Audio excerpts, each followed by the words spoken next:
Ivy Rose knows. How is everybody doing, guys? It's Thursday. We got one more day and the weekend is here and we can all relax, hopefully. If you don't work a job, that you work the weekends. I am going to leave this weekend. I travel up to Chicago to see my baby boy graduate boot camp. I am so excited, guys. I have not seen my son in months, and I miss him terribly. We all do. It's not the same here without him. But I can't wait. I'm so proud of him.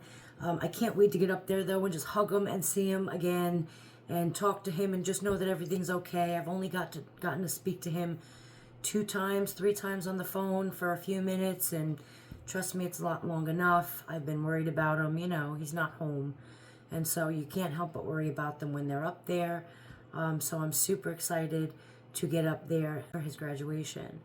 If the weather holds out, guys, what is happening with this weather? I'm booking flights for my kids to get there. I'm driving the 15 hours up there, and I don't know what is happening with the weather, so fingers crossed that weather is okay this weekend, because I don't care how I have to get there. I'm getting there to see my boy. So there's that.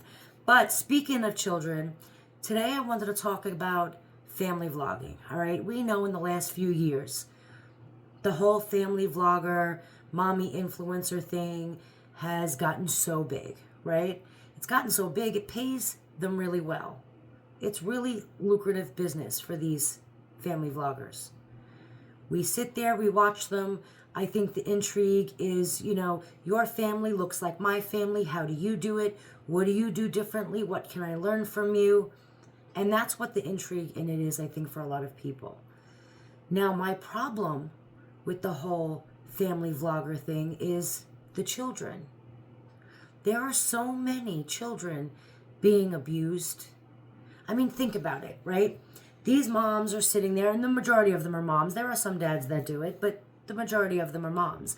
Now, these moms are sitting there, and they are videoing and recording every aspect of their lives, their children's lives, their kids' vulnerable moments, their kids' private moments, the embarrassing moments. They are making these children film for hours. How many takes do they have to do to get these videos the way they get them? Think about that. Think about how many takes these kids have to go over and over to get the video correctly. So now you're sitting there and you're forcing these kids to work hours upon hours to get mom a good video that she can post that's going to get her high views and make her more money. These kids are filming embarrassing stories of themselves to post out there for the public to watch. They are posting punishments. Think about it. A kid does something wrong, and then you're going to punish them, and it's posted all over social media, their relationships, just all of the things that should be private for these kids are not private with these family vloggers, because the things that should be private is what gets the views. And so they post them. That to me is abusive. That to me is child abuse.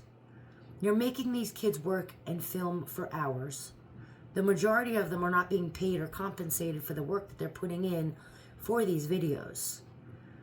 You are, and look at Ruby Frankie, guys. We watched that whole thing go down, right? She was sitting there making her kids film, and then when she was off camera, she was locking her kids up and beating her children and abusing her children. So many of these mommy influencers have been caught abusing their children. I mean, look at these influencers that are, you got Nurse Hannah out there. We all saw that happen. You have the Harris family. You guys remember Alana Harris, who is actually making little Daisy sick just for sympathy and views and money, ultimately. You have the Doherty dozen. Let me tell you something. Let me tell you something for real. I don't care who she is. I am not a fan of hers. Families don't run like that. That's not true. I am a mother of 10. I can tell you That is not what real life is like in a large family. I don't care how good you make yourself look, how well you can sit there and make a dozen peanut butter and jelly sandwiches. I don't care how sweet and innocent your kids are. It's all fake. And again, they're doing this over and over to get the perfect video to make their family seem perfect. We don't have perfect families. My kids fight and scream. You would hear noise constantly if I wasn't sitting in here in my office. There's noise everywhere. Dinner time is like feeding time at the zoo. It's wild. It's loud. It's, kids talk back. It's normal. Kids answer back. It's normal. Listen, I'm a hot mess. There are some mornings that I'm just like, you're going to have to do school lunch because I ain't got the time. Real life is real life. And what these women and family vloggers are portraying, 9 out of 10 times is not real life. And the ones who suffer because of it are the children. The children are suffering. Not even that, but you got pedophiles that are sitting out there lurking on the pages of these family vloggers, and they're going to post their kids in bathing suits and swimming and doing cartwheels and leotards and doing all of the things, despite knowing that these predators are out there lurking on their pages just to watch their children. But it doesn't matter, because these videos get views. These pages get the likes and the money. And I get that a lot of these large families, the income, the revenue, is their main source of income. But it doesn't make it okay to put the children through what they go through just so you can have an income. It is not the children's responsibility to help you make your income for your family. It is the adult's responsibility to make the income and provide for the children. A lot of these kids get guilt-tripped into doing it. A lot of the children aren't even asked if they can be filmed. They don't even ask the children permission or allow them to refuse to be filmed.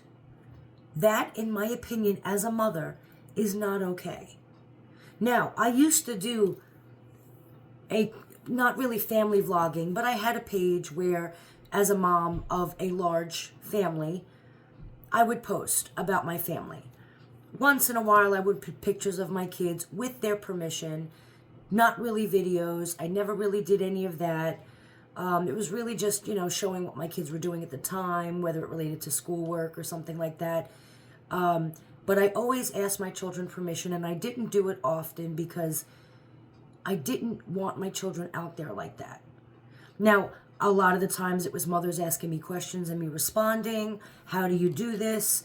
Giving, tips and mommy hacks and doing all that, which is one thing. But some of these family vloggers take it just to the extreme for these kids.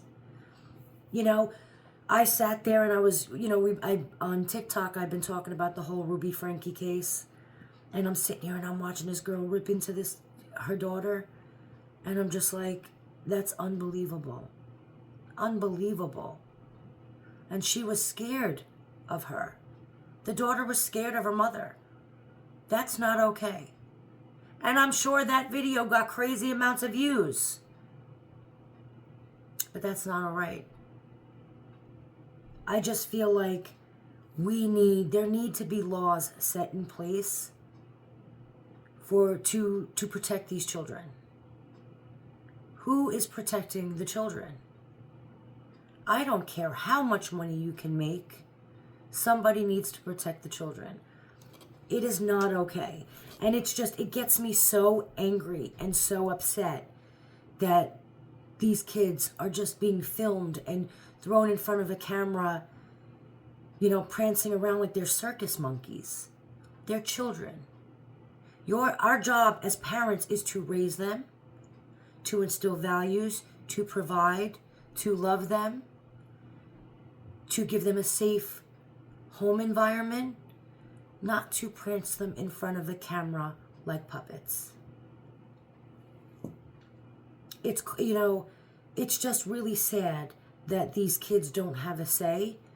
They don't have a voice in it. Who's going to be their voice? Somebody needs to be the voice of these children. Somebody needs to make sure that these parents don't get away with this abuse that they're putting their children through. Am I saying every family vlogger is abusing their children? No. Am I saying that I think a majority of them are? Absolutely. We have seen such a rise in criminal cases of TikTok moms and family vlogger moms and the Ruby Frankies and the Nurse Hannahs and all of them. There's been such a rise in criminal cases and child abuse cases. When are we going to stop it? When are we going to say that's not okay? I don't know about you guys. This is something that really, as a mom, bothers me. And it's been driving me crazy. Every time I swipe up on TikTok, every time I'm, going through videos on YouTube, there it is, another family vlogger. Another one with the perfect little family that that kid worked 10 hours to get that video correct, or to say the right thing in the right way, or to look a specific way. And it just makes me so angry. When are we going to stop? When are we going to stop? I don't know. I know a lot of people, it's like reality television in a way. You know what I mean? That's exactly what it is. The intrigue is, your family kind of looks like mine. Let me see how you do it. Are you just as normal as me? The problem is they set the bar so high, it's not even real. And then you got the kids. So when are we going to stop allowing these family vloggers to put the children through this? I think it's time that it's got to stop. It's absolutely got to stop. What do you guys think about the whole family vlogging thing? Do you think that families should be allowed to film their children? Do you think parents should be able to film their children? Do they need compensation? Do laws need to be in place on how long they can film? And would parents even listen to that? Let's be real. I think the whole thing needs to stop. I think unless the children are at an older age to where they can consent and understand what they're consenting to, family vlogging just shouldn't be it. I'm sorry. It just seems too dangerous and too abusive to children. That's my opinion. Let me know what you guys think. And do me a favor, guys, make sure you leave the comments. You guys have been doing great with the comments. You know that I have been taking the comments and doing video responses to them, because some of your comments have just been so great and they need a little bit more of an explanation than I'm willing to type out. And so I've been doing video responses, so keep them coming because I've been enjoying them. And I love the conversations and I love the different views that you guys have. Just because you don't agree with me, that's okay. And that's okay for me to have an opinion and you to have a different one. That doesn't bother me. I love seeing other people's opinions. If you guys are watching my videos, please don't forget to like the videos. Also, don't forget to subscribe. If you find yourself watching, 1 or 2 videos of mine and you like what you see, don't forget to hit that subscribe button and don't forget to hit that bell. Guys, thank you so much. I appreciate you and I'm looking forward to your comments. I'll talk to you later.